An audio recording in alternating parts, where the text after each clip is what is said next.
English translation 53rd Contact, Thursday Ascension, 27th May 1976, 1334 Rs.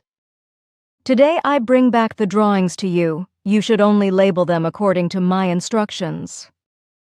You mean Mr. Rice's things in Munich? Sure, here they are. Ah, this is a bohemian forest for me. Just as incomprehensible as the drawings of Mr. Rates himself. You will understand when I give you the explanations later. Now take the pencil here and write everything down according to my instructions. Suit yourself. I have about 15 minutes of work because I write their drawing tables according to Sim Yase's instructions. That should be enough. More is not necessary, and more would also not be advantageous, because we must not skip the evolutionary stages with too precise information in this regard. You should not pass on my original drawings to Mr. Rice because they should belong to you. It should be enough for him to have a print of it. You call that a copy. You say it aptly with both names. Should I give Mr. Rice any further explanations? You know, it would be very hard for me, because I cannot make any connections from these drawings. That will not be necessary. My explanations will suffice, and Mr. Rice will certainly understand them. At least he should be able to do this according to his own designs. This reassures me very much, because I have never been able to easily unravel drawing puzzles in this form. Nor is it necessary, as I said. But now, listen, the round spiral illustrates the creational structure of the whole. It is evident from this that the entire creational power is considered to be the center, but that it forms both the inside and the outside.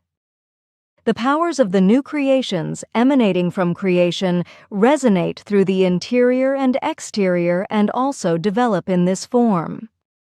The arrows pointing inwards and outwards embody this. They should make this process clear.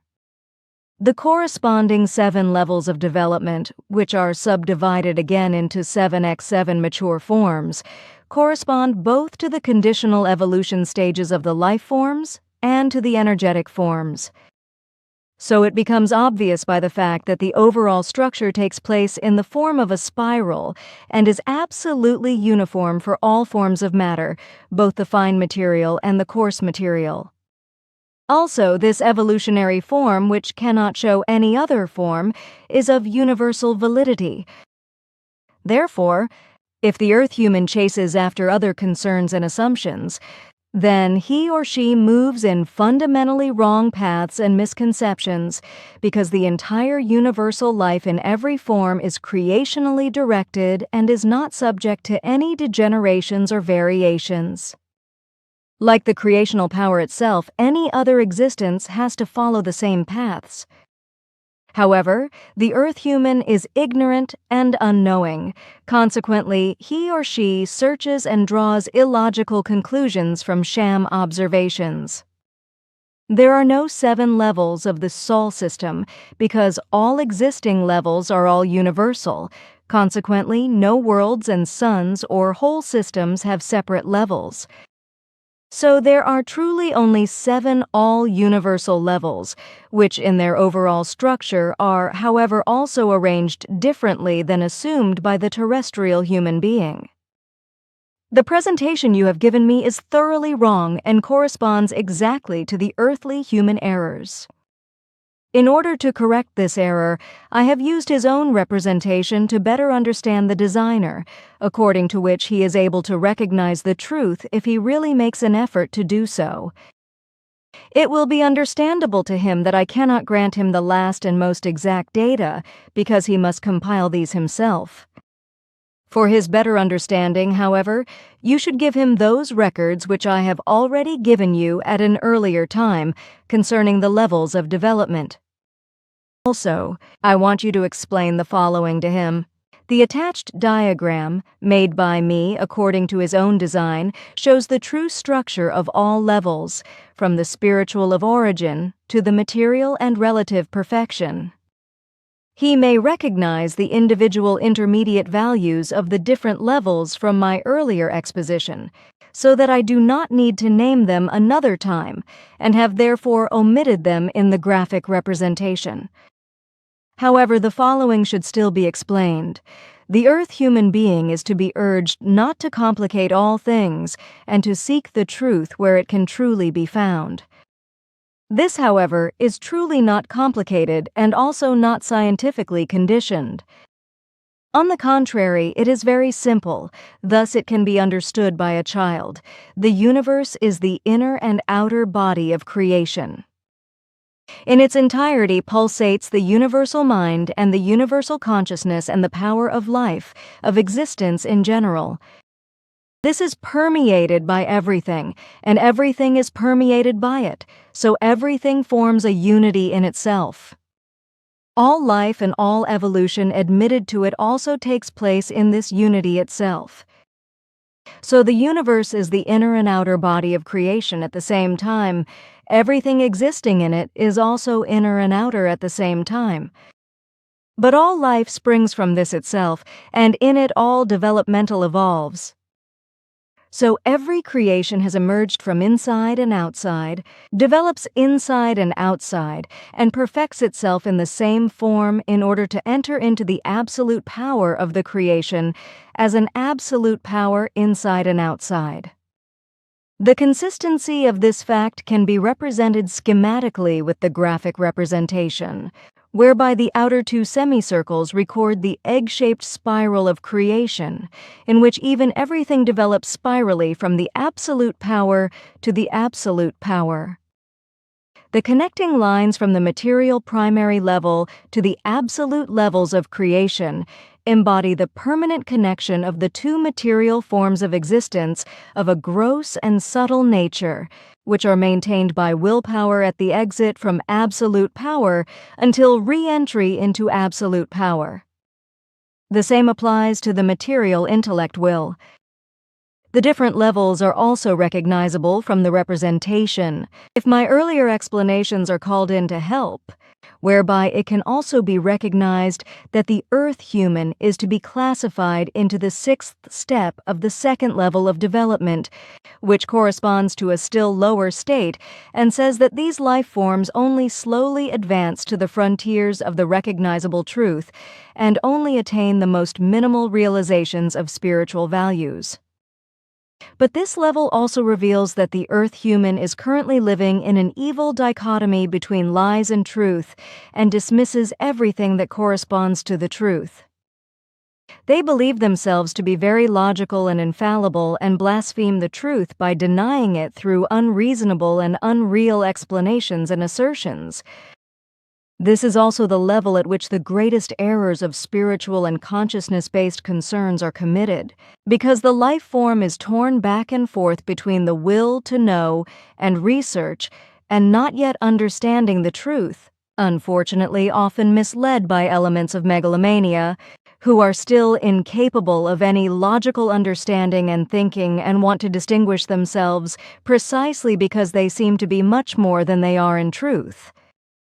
But under no circumstances should their understanding be respected, for they are the false prophets of the New Age who do not accept truth, accuse it of being a lie, and make lying assertions that they have attained their knowledge by mental transmissions from higher levels. And these kind of prophets are unfortunately many, especially at the present time when they are making a bad impression, even wanting to force contacts from other levels and lyingly deceive their masses of followers, consciously trying to kill every truth by malicious lies and slander, as well as certain elements of the lowest form trying to undermine and destroy our task by accusing us of lies and falsehood. They go so far as to falsely claim that they have received this through telepathic information from higher life forms as truth, although they themselves are not capable of any form of telepathy and do not possess the least knowledge of spiritual and consciousness-based concerns and their modes of action, such as the two forms humans, Bertossi and Arends, which boast untrue telepathic abilities and a spiritual knowledge, but which truthfully only consciously use them for charlatanry and deception. You are a very rough shot, Sim Yase. Actually, I did not want to tell you anything about it, but now you have come to talk about it yourself. Mr. Ahrens has written a letter to me with many questions, including whether he has telepathic abilities for which I should ask you. Mr. Bertossi also wrote a letter to me, so dirty and primitive that I do not want to tell you the content. But also Mr. Ahrens accuses you of lying and so on. On Ta's advice, the two letters are not published because their contents are so unpleasant, nasty and primitive that they should not be imposed on the readers. The same applies to later writings by Messrs. Bertossi and Ahrens, who started a wild campaign against the Pleiaren and Billy. You should not get upset about it because especially this Bertossi is a very unworthy worm, and his spiritual knowledge is less than that of a child. He is probably a halfway good professional, but he cannot call more abilities his own. But he has no more telepathic abilities than Ahrens, although he boasts such abilities as well. But everything is just lies, fraud, and self-deception. We are also aware of his slander, which he directs against us in a rather primitive form, but we do not want to concern ourselves with such primitive matters. These two men who are close friends are too unworthy, too dishonest, and too truth-negating to be taught any better. You should therefore not continue to seek and care about them. Both are no more than two evil false prophets of the New Age, megalomaniac and characterized by rare stupidity. Are you really serious? Certainly, another form of speech would be flattery. Why? Both men are at a very low level of spiritual and consciousness-based development, which is only slightly higher than that of their old personalities in their previous lives. You have knowledge of their personalities in their former existence? Sure, I tried to do that after what happened on the 21st of April. What were those two? They, that is to say their old personalities, did not lead an enjoyable life, and since then they have only made very little progress in their development with their new personalities. Tell me, what happened to them? Their stay in otherworldly realms was very short. Consequently, they still carry parts of their former personality within them, because their overall consciousness block incarnated again too early, and they withdrew too much old information from the memory banks. You are very meager with your information. But if I am not mistaken about your just-made statement, then it actually means that both vegetate in a very low consciousness-based standing without a complete personality change, because otherwise their new personality birth would not have taken place so quickly. Am I right? Sure it is, and everything is very unpleasant about them. Do not be so secretive. Can you not tell me what is going on with both of them? Sure I can. Then speak up. It would be better not to talk about it. But now take it easy, girl. If you say so, fine. The old personalities of Mario Bertossi and Michael Ahrens were already close friends with equal ambitions at the time of their former lives, despite a great age difference. The former personality of Mario Bertossi bore the name August Wilhelm in that earlier life and was born in 1867. Michael Ahrens' personality at that time was a man named Albert Zeton, who had learned the profession of a hairdresser and— Wait, you mean a barber, a hairdresser, a haircutter? Sure, did I mispronounce myself? I guess you could say that. Nowadays they say barber, haircutter, or hairdresser. Thank you. So, Albert Zeton was a hairdresser and at the same time an innkeeper in his own restaurant, which he owned in Germany in a place called Elberfeld in the Rhineland. Albert Zeton had been married since 1871 to a woman named Maria Herkel, with whom he had several children, but of whom only 2 daughters lived in 1883. The reason I am mentioning this year is because what you are about to hear was very important in the lives of the Bertossi and Ahrens personalities at that time. Wilhelm Bertossi moved into the house of Zeton Ahrens as an apprentice hairdresser, and there the misfortune began.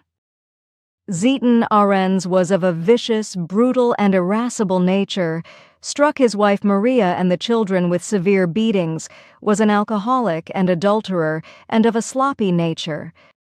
So he had also a still unmarried mistress named Alberts in Cologne, where he often stayed only for the purpose of lustful sexual satisfaction.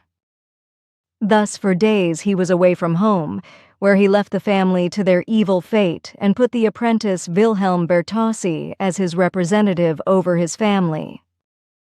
The young man Wilhelm Bertossi, who was just as devoted as his superior to drunkenness, fornication, brutality, and irascibleness, soon became his bosom friend, who enjoyed his fullest trust.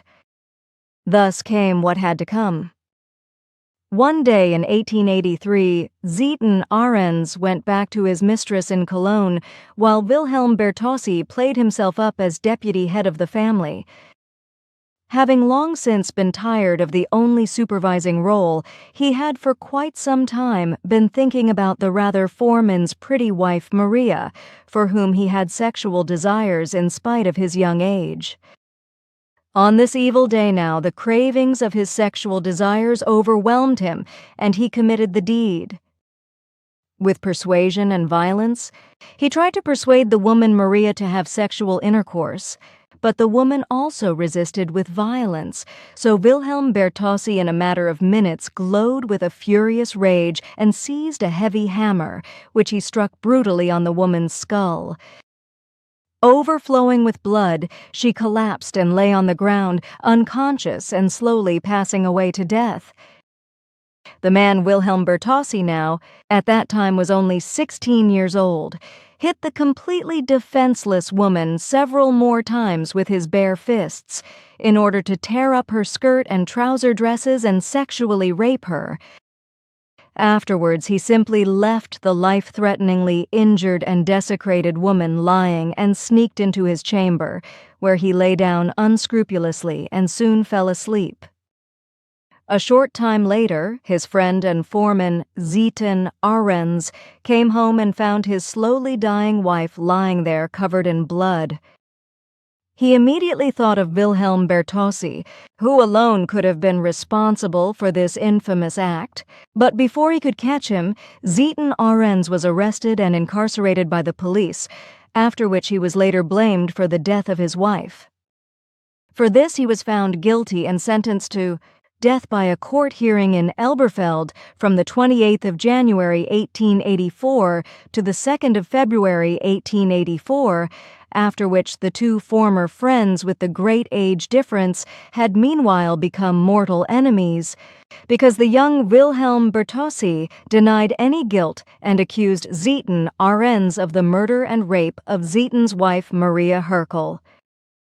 Due to certain circumstances, the death penalty on Zieten Arens was not carried out after all, thus he spent the rest of his life in a dungeon. But the real murderer, Wilhelm Bertossi, made a confession 4 years later, which did not help the imprisoned Zieten Arens at all, because he was not set free again and remained imprisoned until the end of his life. He died after approximately 25 years in the dungeon. Wilhelm Bertossi, the real murderer of Maria Herkel, unfortunately suffered an inextricable confusion during my investigations, so that after his confession I am unable to show any further data and information about him. But it should suffice what I have otherwise learned about their lives as other personalities at that time. And as I have already mentioned, the two men Bertossi and Arens have not made any significant spiritual or consciousness-based progress with their personalities since then in their last life, and still live today in discouraging forms corresponding to the time and life of that time. Their negative concerns are only minimally better than in their former lives, and they are still lying just like their personalities before them. That is a horrible story. Sure, but it is the truth. That should be verifiable. Certainly. Do you think that at least about the trial you mentioned in 1884 there are still records and the like to be found that could prove your statements? It is to be assumed that such papers should still be detectable. Then I will do my best and ask in Elberfeld. That is really a concern. Now I can understand the mean machinations of Mario Bertossi, as well as his and Arendt's primitive letters. I would really like to publish everything in our monthly magazine. That might even have advantages, because these two men are very primitive about destroying all truth, no matter from which side it is spread. Both are fundamentally opposed to the truth and try to undermine and destroy it with malicious lies. When they resound in raging anger, they are even capable of much worse things. You make me quite thoughtful. You should also be careful. So it will be all the better if we try to explain and clarify the issues you just told me about these two. Because if this story becomes public in certain circles, then it will be a very big breach in their unfair and dirty machinations. Perhaps it would really have its advantages. Anyway, I will see what can be achieved. The event was not 100 years ago and should have been written down and stored somewhere. I will try to get behind it as soon as possible and investigate the matter. It will certainly cost you a lot of work. And even if, I am sure it is worth investigating. But let us leave that, because I still have some things I wanted to ask you. Have you ever heard of the theory that the monkey could descend from humans? It was told to me a few days ago. I know the old crazy Darwinian theory, that humans are descended from monkeys. What idiocy! But that the opposite theory is also applied. I do not find that so absurd in the relationship. Namely that certain monkey-like creatures, which I would like to call ape-man, such as a certain type of snowman, which I have seen, are actually descended from humans in the form that they have degenerated to the extremely possible state. But I do not want to address the actual monkeys and so-called apes like orangutan, which means forest man, the different gorilla species, the chimpanzees and the bonobos, but really only the ape-man, whose existence is well known, but which as usual is doubted and denied by scientists and know-it-alls, etc. Your question is illogical. On the one hand, you are aware that the human life form corresponds to a special creation act of the creation, and consequently is not derived from any other form of life, nor is it able to return to other forms of life through any natural or unnatural metamorphic processes. I did not say that. You certainly misunderstood me. I was talking about ape people, not apes. Sorry, it is my fault. Of course, it is what you say. The monkey forms, however, are no human relative life forms in the sense of a real relationship. They are probably very human-like in their interests, but they are a pure fauna life form, whose earliest origin leads back to the semi-flora world. They are indeed the most highly developed animal forms of this kind on the Earth, at least in the present time. You mean that other animal forms will develop to such a high level? Sure, because that is evolutionary according to the development of the planet itself. But this will take more than 1,000,000 years. A meaningless matter when I consider that I have been walking the earth here and there as a so-called normal person for millions of years. And it is even less important when I consider that billions of years ago I was still wafting around somewhere on a primeval world as an amino acid element. First to become a human archetype through 1,000,000 years, and then slowly to become a body-like human being, who one day was born an absolute idiot, and took millions of years to really become normal. What else is a 1,000,000-year-old? I really like to wait, and then at that time I will entertain myself as a new personality with these animal intelligence beasts. You are funny, but you could not be so wrong with what you said as a joke. You actually believe. This is crazy. You might wonder. Also, you make me joke. But let us wait for the 1,000,000-year anniversary. I still have some time until then, and time will tell. But now something else. I'm interested in something very special. How does the bond between Amata and you, or yourselves, bind? They are teleprojective in nature. Oh, so now I have caught you after all, at least approximately. You are deceitful in your questions. It is not fair. Do not be stricken right away. It was important for all of us to know this. So it was not just for me. That is all I want to know because I really do not want to rummage around in your little secret. It was only a matter of knowing the form of the connection. You can keep the secret for all times as far as I am concerned.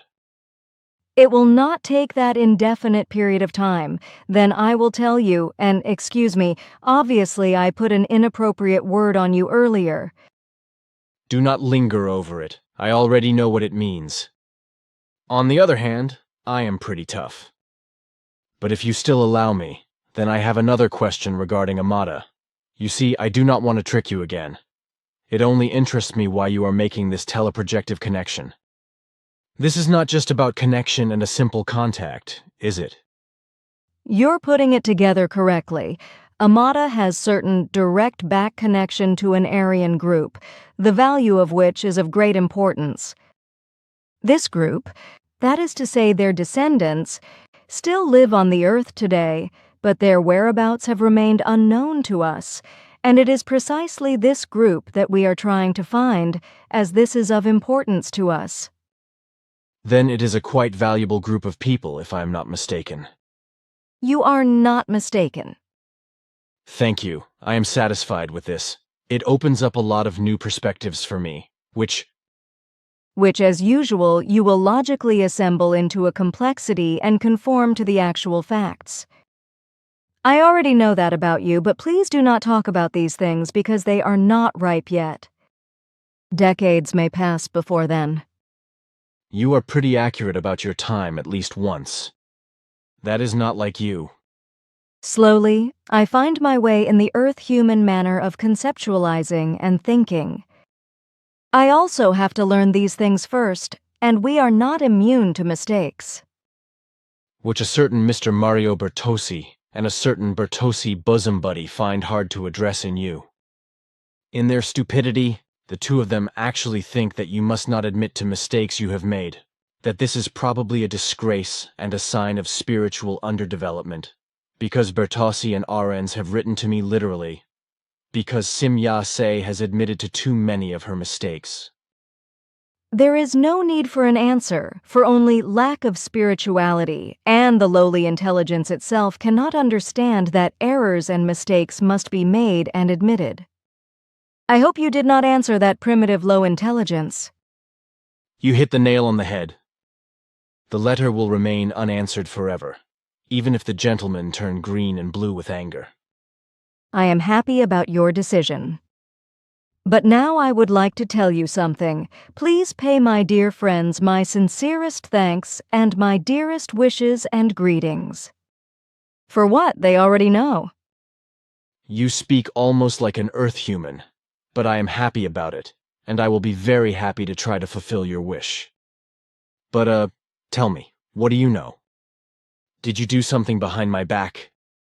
You know it is our secret. Oh well, then excuse me, I do not want to ask about that.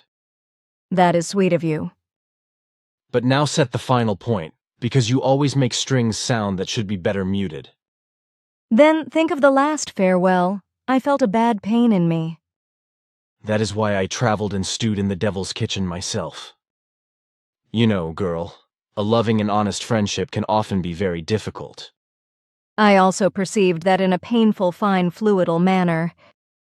But please do not talk about it anymore, because I want to think about these things first. I will be very happy to help you with that. I just do not understand that you have lost these valuable things. They are not, but it seems we did not pay enough attention to them. I will think about it too. But now I have something very special again.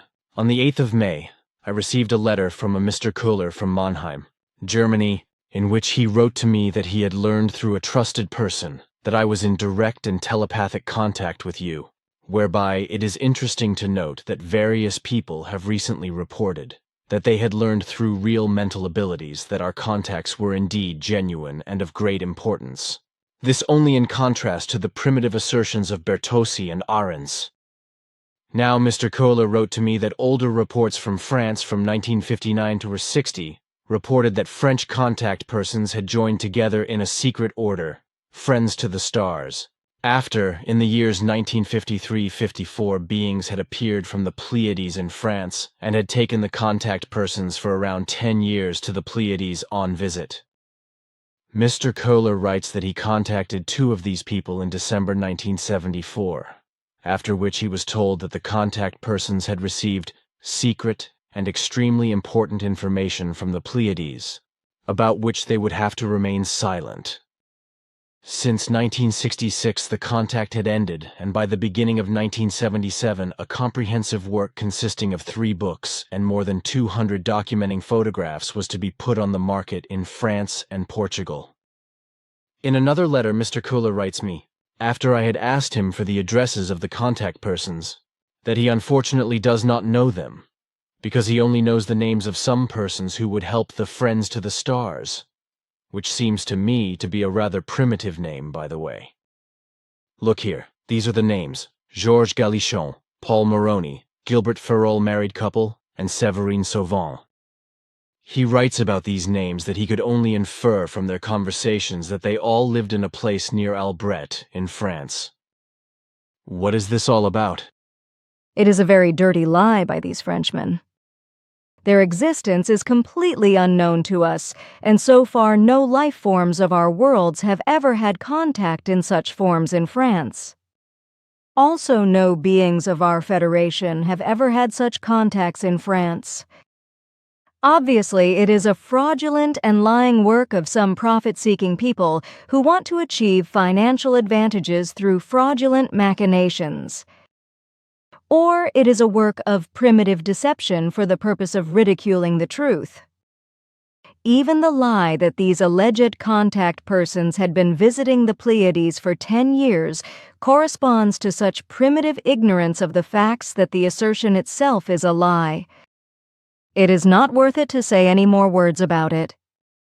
Thank you for the information. Your explanation is perfectly sufficient. But now I have another question from our Schulheis in Biel. He asks for a place which must be somewhere in Africa and over which no airplanes could fly. Also, it is not possible to take photos from above because only white spots would appear on the pictures. What is this all about? I do not know anything about that. If it is not joking or nonsense, is it really Africa? That is what I thought I understood. I really do not know anything about that. The closest one I know is in Madagascar, which is a dimensional gate. You mean the same effect as in the Bermuda Triangle and the Japanese Sea? Certainly, but if you ask him for more information and more precise location details, then perhaps I can make an effort if it is important to him. I want to ask him. But he has another question concerning some photos. He asks for the authenticity of a photo series of a certain M. Antonio Giannuzzi from Lecce in Italy. The photos are alleged UFO shots. Do you know this man, and are his photos worth anything? I told you before not to ask questions like that anymore. It is important for our Schultheis. That is why I come back with such things.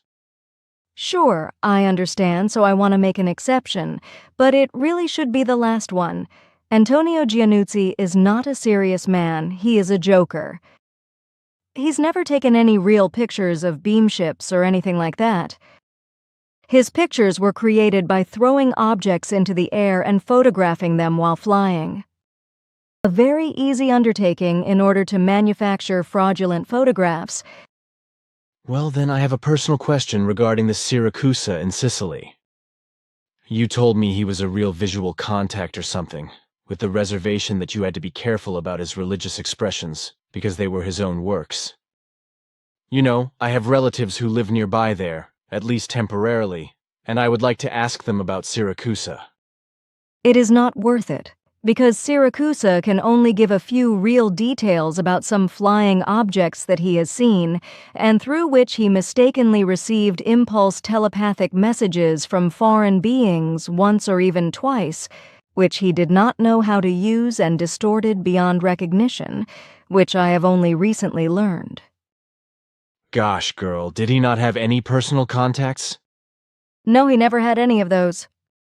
His contacts refer only to different object directions and to one or two erroneous impulse telepathic messages, which he mutilated in his incomprehension. Unfortunately, the exact number can no longer be determined, but the impulse telepathic messages were no more than 2. Besides, these messages did not reach us. Then he never saw the occupants of the ship? No, that is perfectly proven. But he had made the occupants' drawings made or had them made. I am aware of that, and it is already about fraud. But now I really do not want to have to deal with such things anymore, neither now nor in the future. Fraudsters and charlatans are in great numbers on the Earth regarding the beam ships, etc., and it is not valuable to continue talking about them. As you wish, your wish is my command. It is disgusting to have to deal with creatures like that all the time. Sure, but you are quite stubborn in silence, that is what you said, right?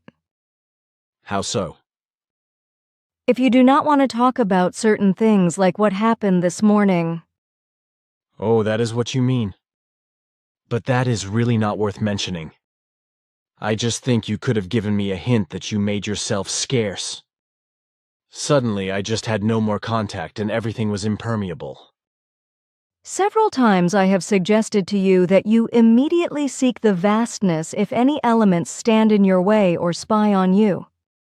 Together, we have reached an agreement that you, like I, will leave off at such occurrences and will be responsible for our contact at a later date. I stuck to it while you stayed with your friends and chatted with them. I was not sure whether you would yet still summon me to somewhere. I really had not reckoned that you had simply left. After all, you could have given me a radio call. Did I not do that? Sure, otherwise I would have gone away and made myself scarce with my friends. Thus I had to argue with the idiot for better or for worse. There were 2 of them, not just 1. We did not notice any of that. It was as if there was only one person around. No, there were really 2 men, but I lost the monitoring of them when I flew away. I thought that you would also leave immediately, and I no longer concerned myself about the matter. Have you seen these 2 or either of them? I guess you could say that. Then there has been trouble. What happened? Oh, it was not anything bad. Now please speak. Your words suggest evil. Do not hide it from me. Whatever you say, but it is really not worth mentioning.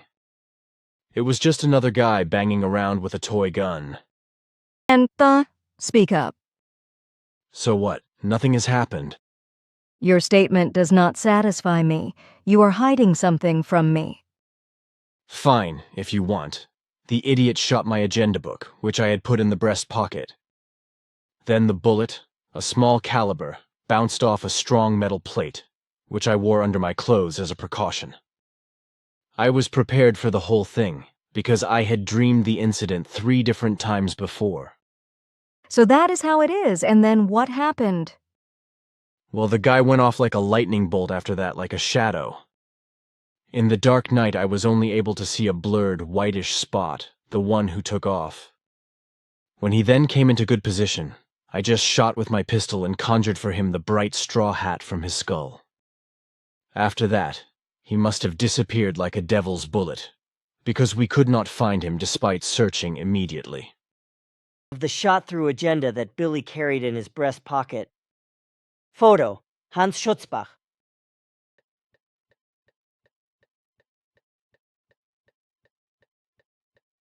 Of the shot-through agenda that Billy carried in his breast pocket. Under the book, the armor plate, where the bullet bounced off. Photo, Hans Schutzbach.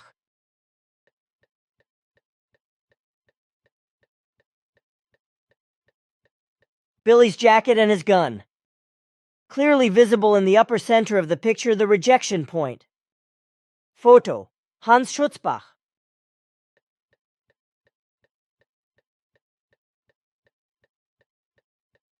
The hat that Billy shot off the shooter's head. You can clearly see the bullet hole in the hat. Photo, Hans Schutzbach.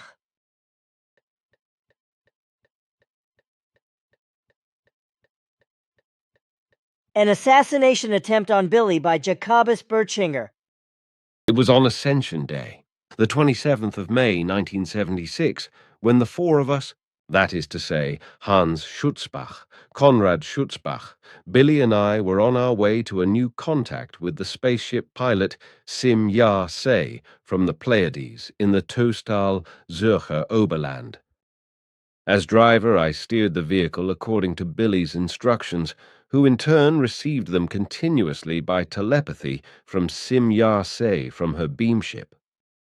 Somehow I felt a bit queasy during this trip, because for several days Billy had been telling me again and again that he was struggling with a dream that had been appearing all the time lately.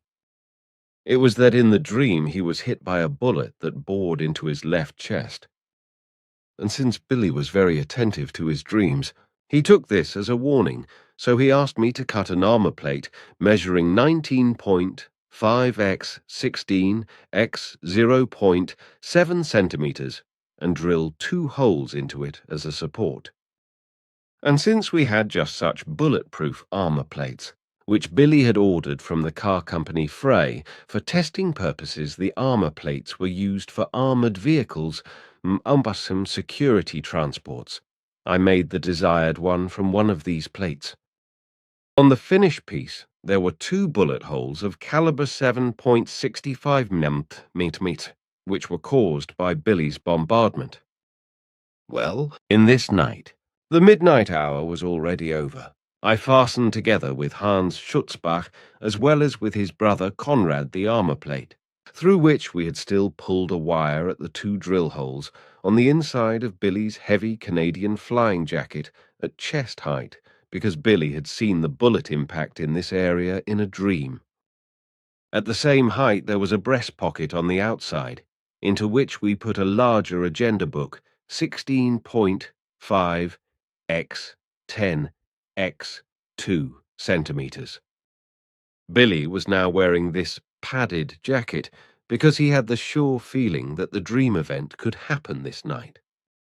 Shortly after leaving Billy's house at Wiehaldenstrasse 10 in Hinwil, OZH, we noticed that an unidentified car was following us at a distance all the way up to Schmidruti in Tustel, where we turned onto a municipal road into the Thurgauerland region and stopped at the so-called Sedeleg, from where we could still observe that the car following us suddenly stopped, after which its lights were extinguished. We ourselves then left our car in the Sedeleg car park and walked along the field path that led to the rear Sedeleg.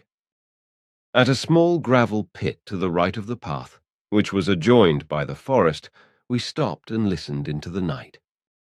Suddenly, Billy said that he had just received a message from Sim Ya-Se telepathically that something was not quite kosher, so we should go back and go home again, because under the circumstances it was not advisable to make contact.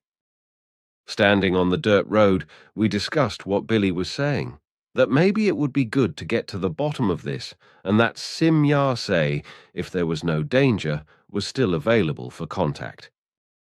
So, he wanted to explore the area. Both the Schutzbach brothers and myself agreed with this.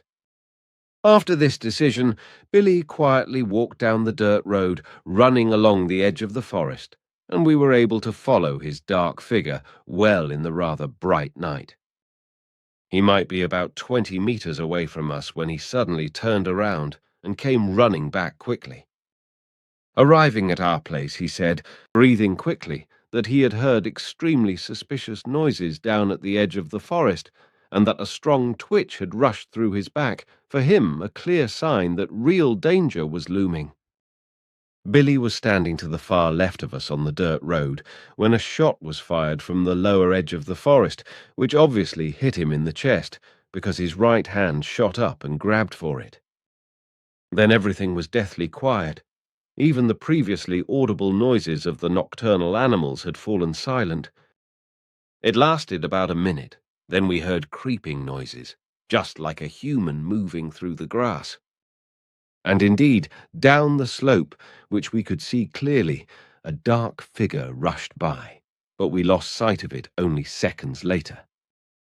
The sounds of the fleeing figure could still be heard, however, and quite obviously the man was running to the Sadeleg parking lot.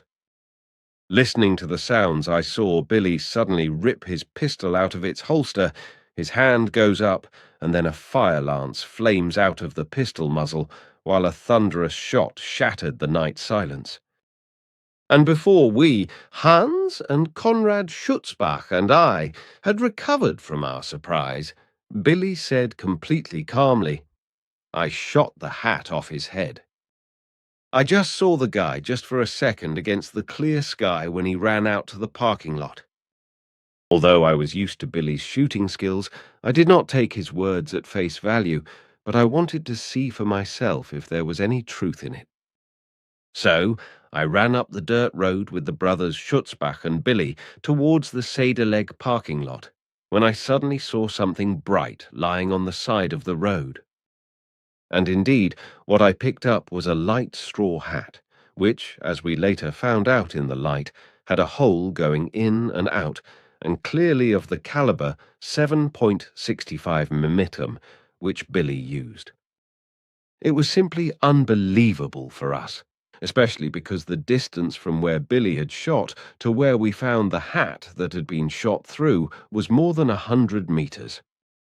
On top of that, it was night. When we examined Billy's jacket, we found that one bullet, undoubtedly a small caliber bullet, had penetrated the left chest side of the thick Canadian flight jacket, then shattered through the 2-centimeter thick agenda after the inside of the jacket had been completely torn to shreds and smashed on the metallic armor plate.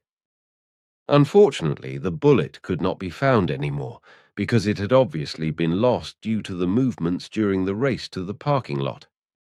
We had indeed had enough adventures for that night, so we took the shortest route back to Hinwil and had some coffee at Billy's house while we talked about what had happened and looked at the shot jacket, the agenda and the armor plate, which had saved Billy's life as a result of his repeated dreams and his right actions.